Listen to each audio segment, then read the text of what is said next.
I can't live like this. What is the point of my life? I'm a burden to everybody. I sit here in this chair. I sit here in this chair in my pajamas with my greasy hair, and my husband comes home to this every day. There's no way that he finds this attractive. There's no way he wants this to be his life, and you get in your head and you just start questioning your value. And Courtney, how did you find Carnivore? hi, Dave. I had a feeling you might ask me that.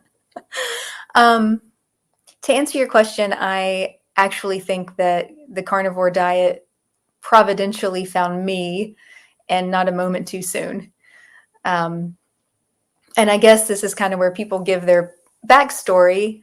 Um, I have been homebound for the last 7 years with ME/CFS, fibromyalgia, chronic Lyme disease, and inflammatory bowel disease. But I've actually been carrying around ME/CFS for about 24 years. And I got it following a really severe Epstein-Barr infection when I was a teenager.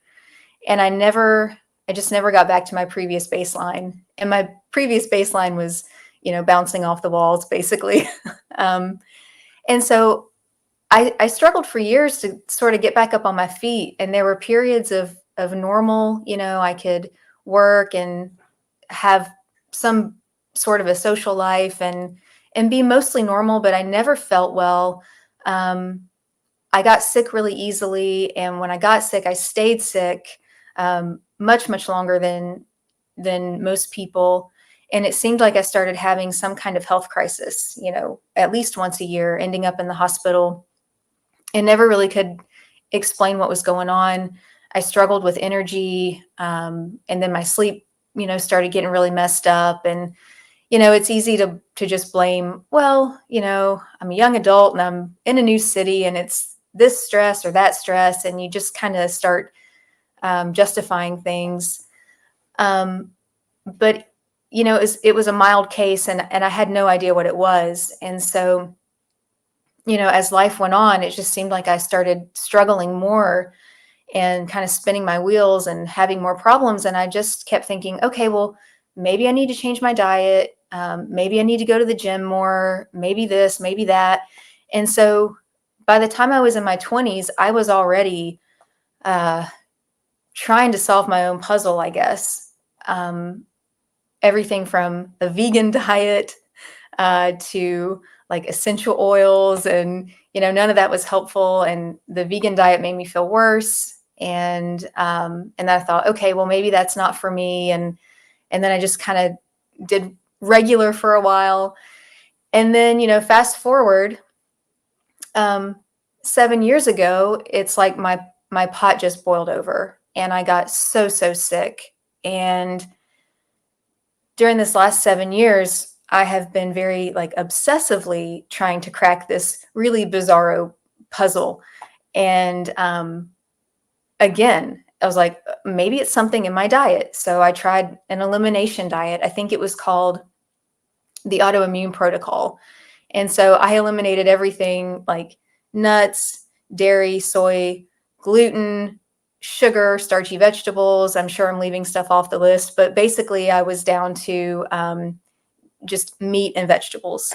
And I was eating lean meats, because that's what we've been told to eat. Eat your lean meats. So a lot of chicken breasts and pork chops and, tons of cruciferous vegetables, because apparently they're a panacea for everything. But that wasn't the case for me.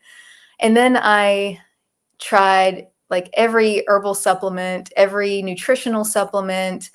I saw every doctor, specialist. So much time and energy and so much money went into trying to crack this code. And then I taught myself herbalism, and I was so sure I was going to find the answer in the plant world. I really had faith in that, and I found some things that were helpful, things that maybe relieved some symptoms or improved quality of life a little bit, but nothing really move the needle with my most devastating symptom, which is the devastating fatigue, the debilitating fatigue. And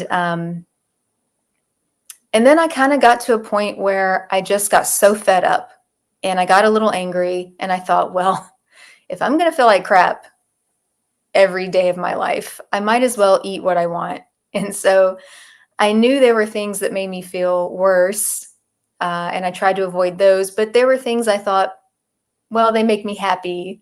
So maybe that's a quality of life improvement, in some kind of way. So I let myself start having dairy and I let myself start having um, pasta because I love pasta. I'm a sucker for that. And that made things so much worse. But I kind of just I threw my hands up and I gave up for a few months. And then I kind of had this conversation and I was like, God, I don't know what this is about and I don't know what you're doing.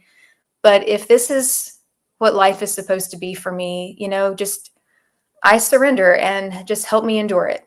And so I kind of pulled back from all my researching and reading about my illness and reading about supplements and reading about phytochemistry and because I was really and I'm proud of myself for that in a way, but it also was kind of driving me crazy, like this urge to just I've got to figure this out. I've got to figure this out because there were no answers in the medical world. Doctors had no answers, and I thought, well, okay, they might not have answers, but I'll find it. I'll find the answer because this can't be my life. I cannot live like this. And at that time, I needed, I needed more in my life. So I started leaning into my spiritual health and leaning into my faith. And I started getting into Christian apologetics. And on this particular day, I had been listening to this same apologist in a row. His name's Mike Winger. And I had about 3 of his videos in a row. And then all of a sudden, YouTube just threw in a video. And it was Jordan Peterson. And at that point, I didn't know who he was. And I don't think he was talking about the carnivore diet in this particular video, but he was someone that kind of piqued my interest. And so I was like, who is this guy? And so I started looking up more of his content. And then I, came across him talking about the carnivore diet and how it had helped his daughter and how it had helped him. And I thought, well, that's really great for you. And I'm so happy that you found something that helped you, but it still didn't quite click that I needed to try that. Because I thought, well, I've already given up so much stuff. I don't know that I can give up anything else, And then I guess another year or so went by and I got diagnosed with inflammatory bowel disease. And I've been so sick that I almost couldn't take that seriously. I heard that diagnosis and it was just like, oh, okay, another thing. And when that started sinking in, I realized this may not be the most troublesome thing you're dealing with, but it probably is the most serious thing that you're dealing with. And that same day when I'm thinking, okay, you've got to get serious. What are you going to do? You're about to be 42 years old and your health is crumbling. You've got all this inflammation, and every time inflammation, these autoimmune conditions, when it moves to a new place, you get a new diagnosis. And you're so weak from being stuck in your house and stuck in a recliner and stuck in your bed for 7 years. What is your life going to look like in another 5 years and in another 10 years? The trajectory is not good. And I started really getting fearful. I'm like, I'm not a spring chicken, but I'm relatively young, and people in my family, they generally live to be pretty old. We lose our minds. Alzheimer's and dementia are terribly prevalent in my family, but we do tend to live way up into our 90s. And so I thought, I've got a long, feeble, fragile road ahead of me, And so that kind of put me in a strange mindset. And I thought, well, I don't want to think about all this right now. I'm going to turn on some YouTube. And Tammy Peterson's content came up, and I don't normally get anything from her in my feed. And I clicked on this video, and she was talking about the carnivore diet, and she started listing off some of her conditions and all the symptoms and how much it had helped her. And then she started talking about Jordan and Michaela. And suddenly the light bulb just went off, and I was like, oh, yeah, maybe you need to try this. And so I decided that's what I was going to do. So I jumped right in.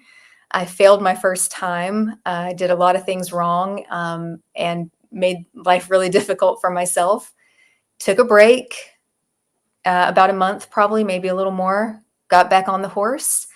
And about 2 days ago was my 5-month carnivore anniversary. So yeah, and I don't plan on stopping, and I don't plan on changing it up. So I guess that's kind of the long story of how I found carnivore, or I guess how it found me. But Wow.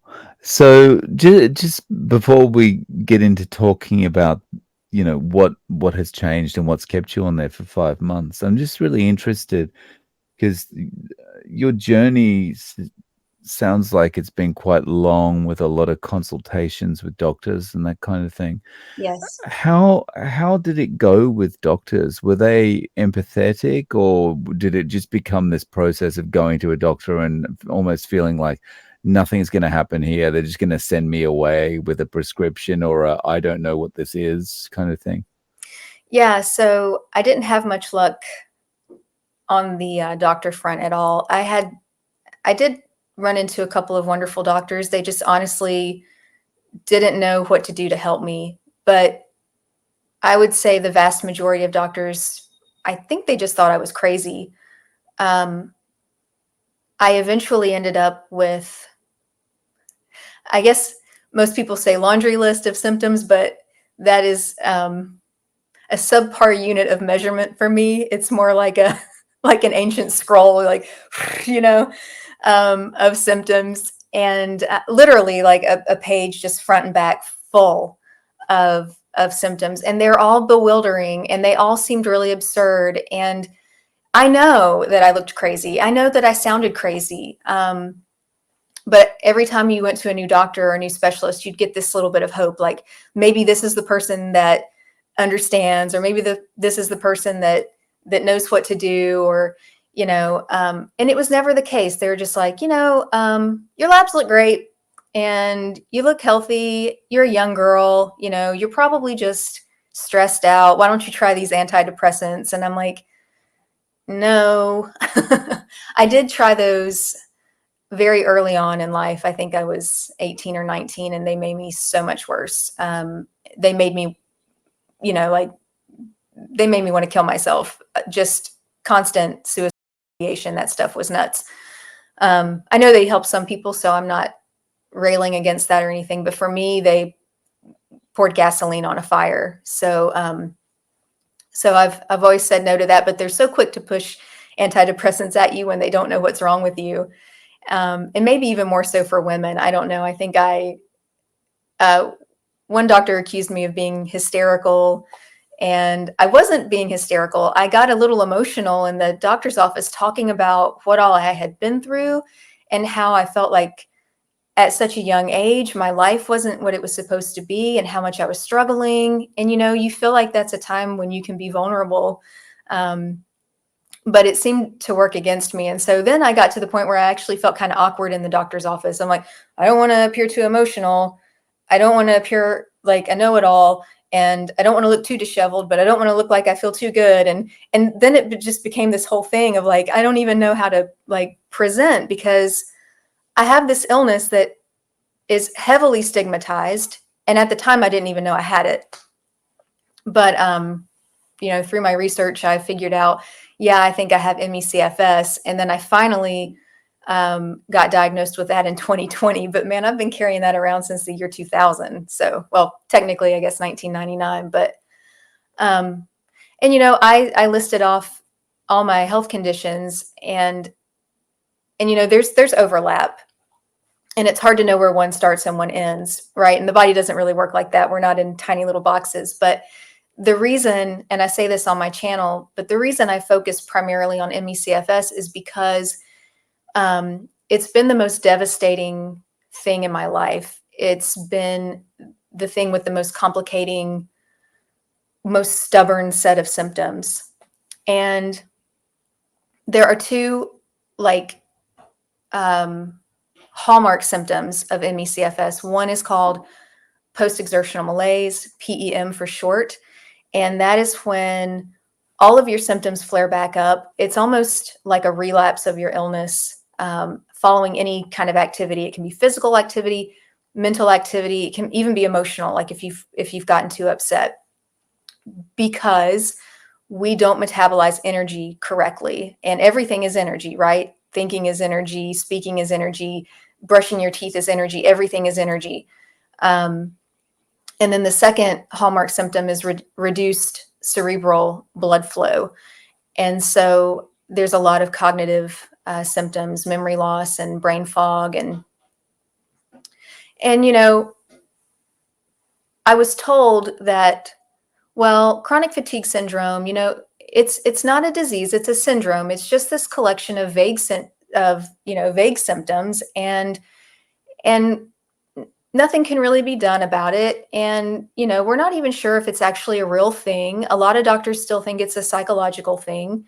Um, and that's not true. And it's demonstrably untrue. And I guess it isn't until relatively recently that there's even been some research money out there. And so, you know, there's some studies now that you can read, and they're in elite places and in some elite journals. And so, you know, it's not like the information isn't out there.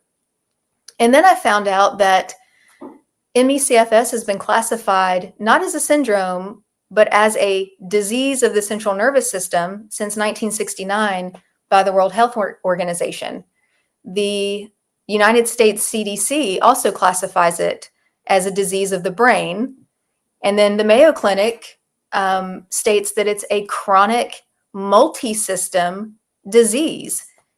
And so the fact that this information is out there, yet this illness is not taught about in medical school, it's not taught about in nursing school. Healthcare providers are largely ignorant about it. And I don't mean that in a derogatory way, just, you know, they don't know about it. Or if they do, they don't believe it, or they think, you know, you're a hypochondriac or you're a little nutty. It's so infuriating to me, and it's just unacceptable in the year 2024. The information is out there, and I know the healthcare professionals are busy. I'm not trying to throw shade at them.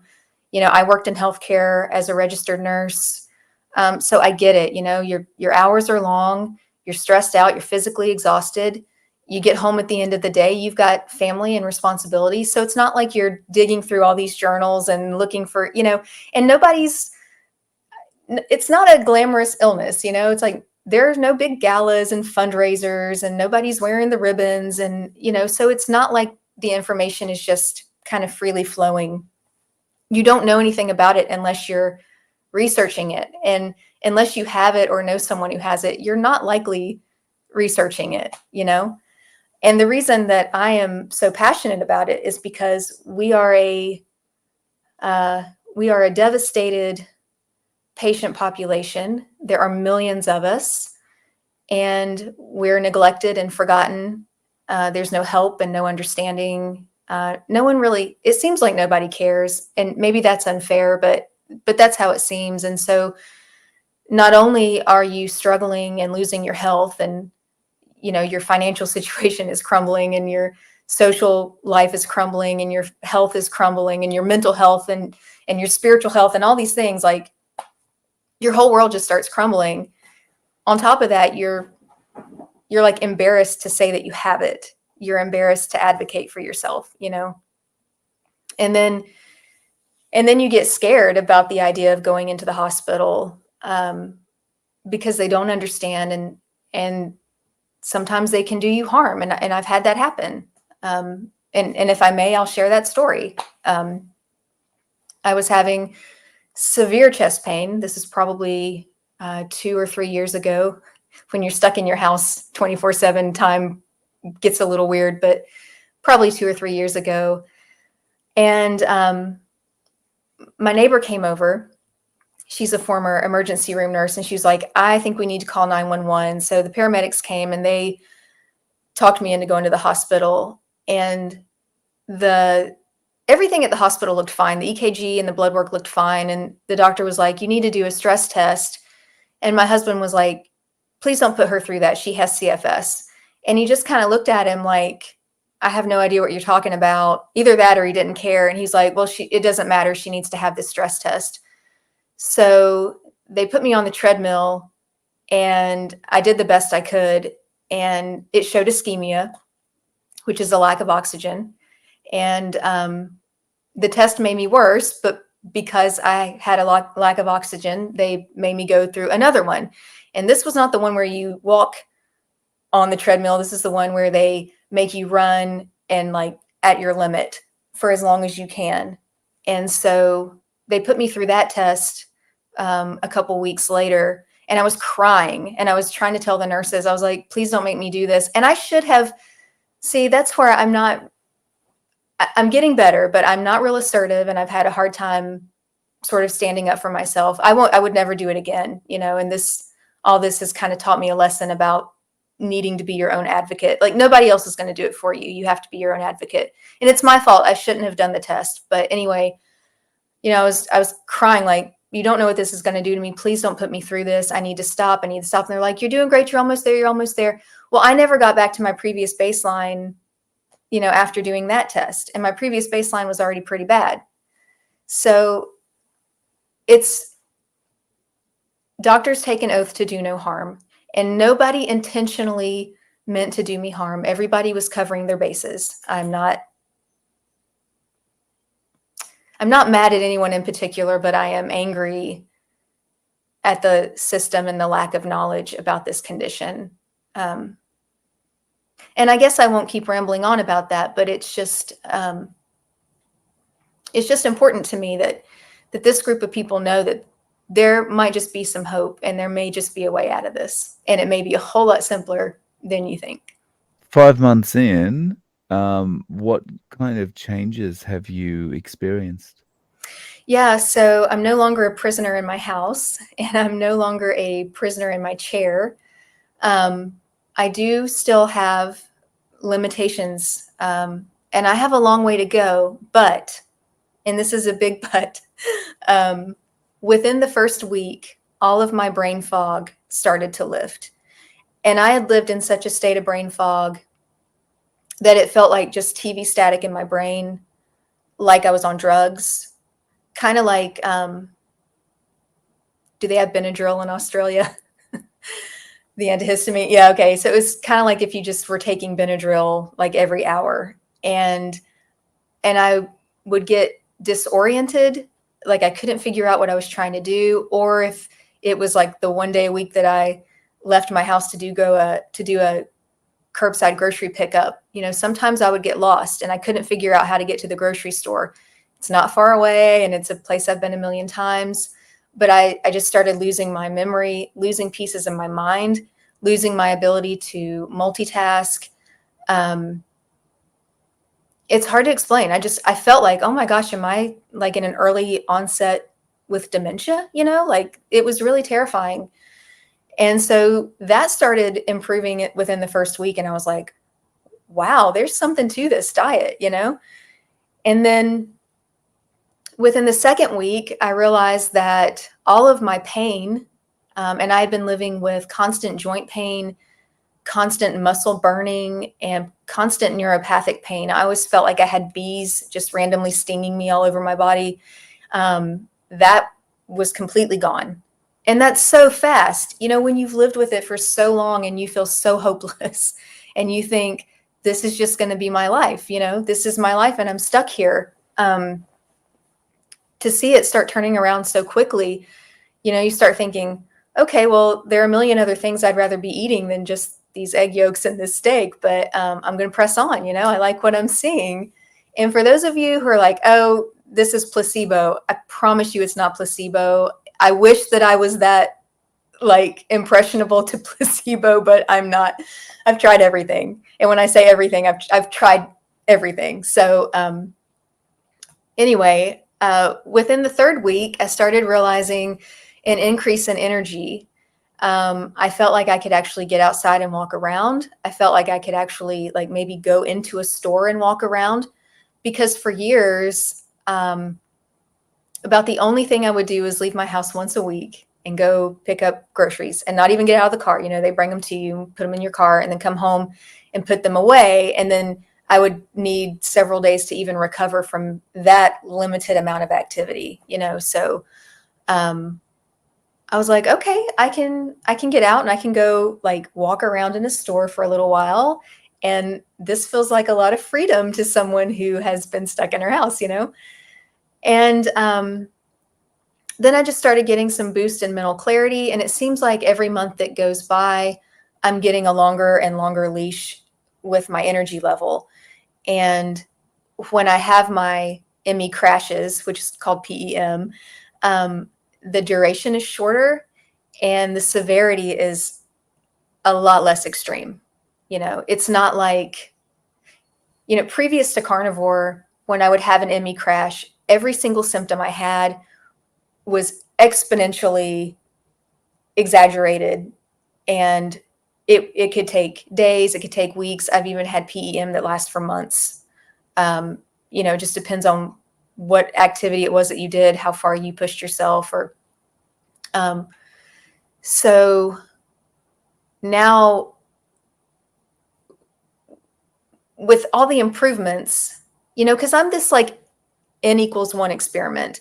And so each time I improve, I don't really know where the new limit is. And it's hard to figure that out, because to me, I'm like, well, if I feel like doing this thing, then I'm going to try to do it. And then you find your limit when you crash up against it, you know? And so then you're down for a couple of days. And that's not good. You really want to avoid crashing. But, you know, it happens, and I'm trying not to beat myself up. You know, it's like, okay, this is a process. And in some ways, I'm out in the wilderness. I'm just trying to figure this thing out.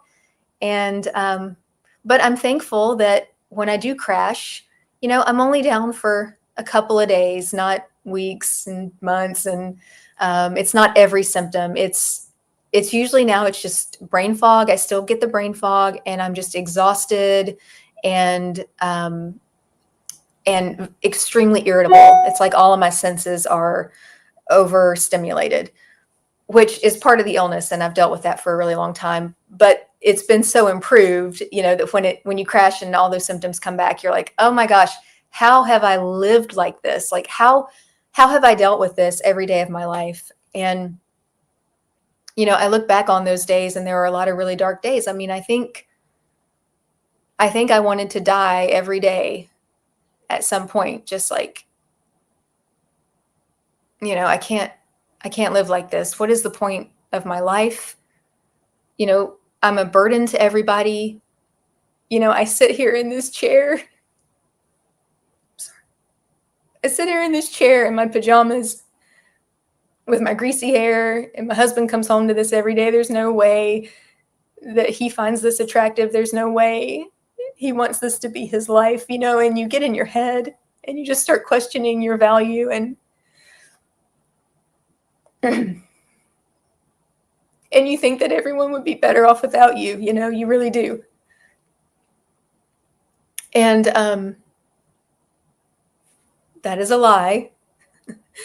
So for those of you that are going through it and you're thinking those things, you know, don't believe them. You can recognize the thought, but don't stay there, and don't go to that dark place, because it can be really hard to climb out of it, you know. But it's an awful illness, and it steals everything from you, you know. Everything I thought that I was, and everything I thought that my value was tied up in, was taken away. And so then I had to find out who I was apart from career, apart from hobbies, apart from appearance, apart from, you know, XYZ, when all that is when all those layers are peeled away and you're just kind of standing there in your own nakedness, like, who am I really without all these things? Who am I? And, so in this really tumultuous storm, there've been blessings. I'm a better person in a lot of ways because of it. I wouldn't redo it. I don't want to stay here. I pray for complete healing every day, but it forced me to take a long, hard look in the mirror, and I didn't like what I saw. I didn't like the person that I've been and the choices that I've made. And you have a long time to think when you're home all the time and your husband travels, and you think about the people you've hurt, and you think about the choices you've made, and you think, well, maybe I deserve this illness, maybe this is the life that I deserve. And people probably shouldn't think that either. But these are the places that you go when you're sick and everything is stripped from you. But I got stronger in my faith, and I learned who I was through that. And I'm so thankful for that. I think that's the only reason I'm still here, honestly. And I think that the minute I stopped trying to fix my problems, and I finally surrendered, it's like God was like, okay, now you're ready to listen. Here's a path forward. You've got to do the work. Okay, I'm willing to do the work. You mentioned that, your own N of one experiment. Overall, though, do you feel like this is a process where you are there are improvements that are coming regularly, or things are just getting that slightly better day by day or month by month? Yeah, 100%. I've been able to get out and walk around in my yard, which I know doesn't sound like much, but right before starting the carnivore diet, we had a motorized mobility scooter in our Amazon cart, and I've needed it for years. I've been too prideful and embarrassed to actually pull the trigger on it, but I've needed it for so long. And then I thought, well, let's see how carnivore goes. I've been able to get outside and plant some flowers. That's not something that's been possible. I haven't traveled in 7 years, and I still don't know that I'm up to it. But for the first time, I'm thinking like, maybe I could travel or go on a vacation or something. I've been able to get out and go shopping, like with my mom when she comes to visit, or with my neighbor. And these were things that were impossible. And I know that to most people, these things sound so, they sound so small. And these are the things that people take for granted. But these, like, it's the small things in life, that when they're taken from you, you're just so happy to have them back. So if it doesn't sound like much to you, then okay. But to me, these are things that were literally impossible just 5 months ago, completely impossible. And it's the simplest things. So, yeah, like, I can do things multiple days in a row sometimes, where it used to be like, okay, all right, let's just say 5 months ago, you and I were going to try to have this discussion or this interview. I would have said, okay, I'm going to have to rest up for a week and do nothing else, so I have enough energy to get through the interview. And then afterwards, it would probably take me a couple of days to rest and recover from it. Like, that's how that's how little bit of battery you have when you have ME/CFS. And now ME/CFS is on a spectrum. There's mild, there's moderate, severe, and very severe. And so I went from mild to severe. So not everybody is in the same boat that I'm in, and some are much, much, much worse. So I recognize that. But yeah, I don't know. I feel like I'm out on parole. Like, I still live in this cage, but the door is open, and I can come and go as I feel like it. And I've been able to go out in my shop. My husband built me this little she shed, like, art shop before I got sick. And, at one point it was just covered in spider webs, and I had a mold bloom. We live in a really humid climate, and it was so sad. You know, it was just like it was like such symbolism of my life and my health. You know, but we got all that cleaned up, and I've been able to go out there and you know, paint and do some crafts. And uh, I don't know. To me, I feel like I have days where I feel like a normal person, and if I compare myself to others, um, real quickly, I realize that I have a really long road to haul. But if I just compare myself to where I've been, you know, I feel like I've moved mountains, you know, like I've come a really long way. And the thing that's so amazing is that it hasn't taken that long.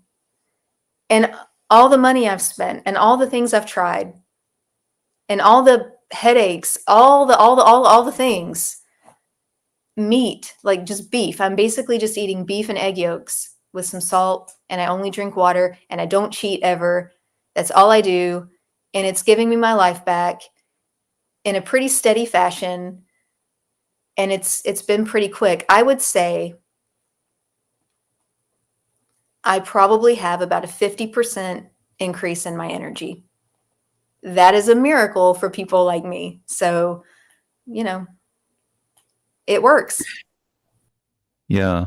You made me think of something there where you were talking about, it doesn't sound like much when you're talking about, being able to go to the shop or something like that. Yeah. Um, and I think anyone spent any time in hospital can understand how th how somewhat how it would feel. If you're bedbound in hospital for, I don't know, 6 months or something, right? You anything you wanna do. Yeah. Go and stand in a line at the bank. Yes. Anything. Yeah. It's just anything is better than that, right? Yes. Yeah. I know. I remember watching Bill Knott's video when he stepped outside for the first time. I don't know if you saw that, but um, you know, I teared up and I cried for him because in some ways I understand, not for the same reasons.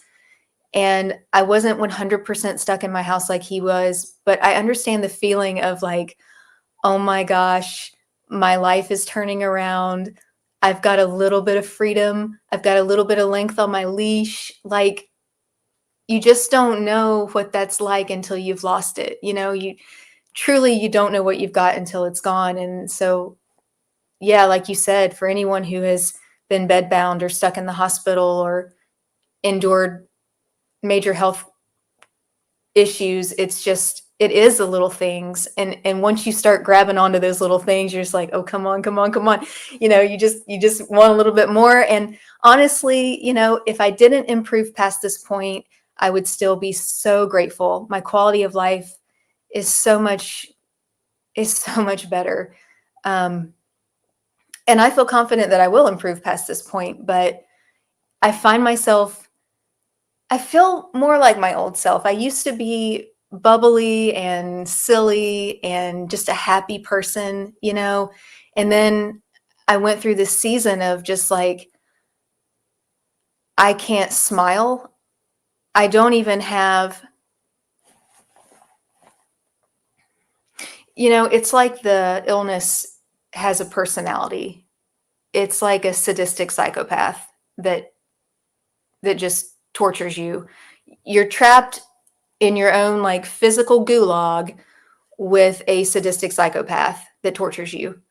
I can remember feeling like my nervous system was on fire and that everything in my body, down to the cellular level, was in excruciating pain, and that my brain was nothing but static, and feeling like I didn't even have the energy to react to the amount of pain that I was in. It's like I don't even have the energy to cry or frown, or you literally, it's like at some point you're just like a zombie, or like catatonic. You just sit and stare, you know, and that's all you've got.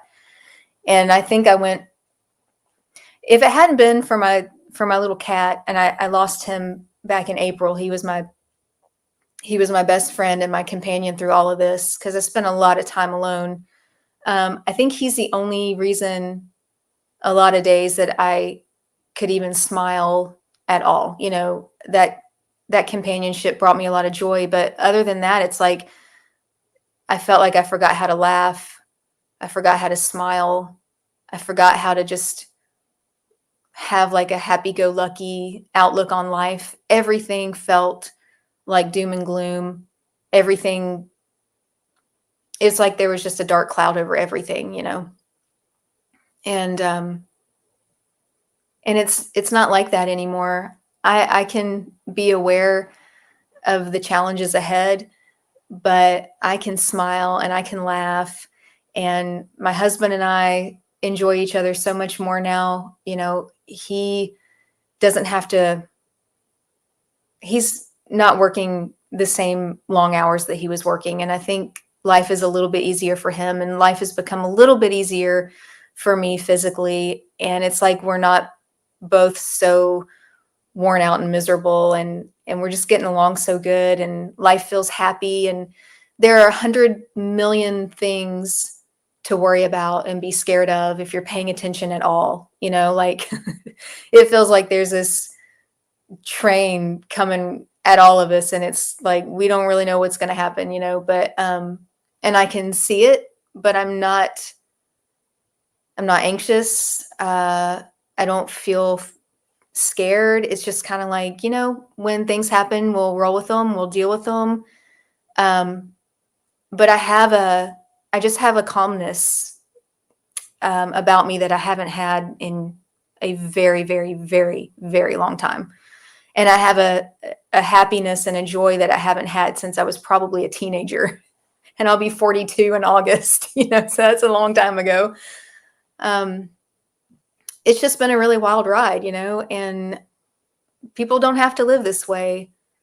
And the healthcare system, it's broken, and I don't have the answer, but I just know that people don't have to live the way they're living. You look around and everybody's sick. No, I mean, very few people actually look healthy, and it's really sad. And I have people in my own family where I know this diet would help them, and I talk to them about it, and they're like, yeah, but no. And fair enough. I don't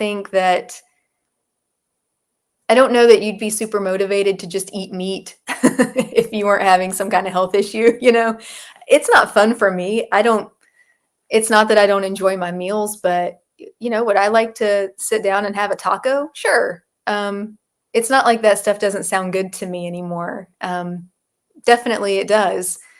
But my health, I want my health more than I want any of that. I don't want to go backwards. I had someone comment on my channel one day, do you think you'll get to a certain point where you'll come off the carnivore diet or start introducing new things? And I don't know. I don't think so. I think the most extreme I might ever try would be ketovore, and I don't even think I'll do that. I'm scared to rock the boat. I do not want to go back. I don't want to go back an inch to where I have been. I want to go forward, and I'm feeling great on this diet.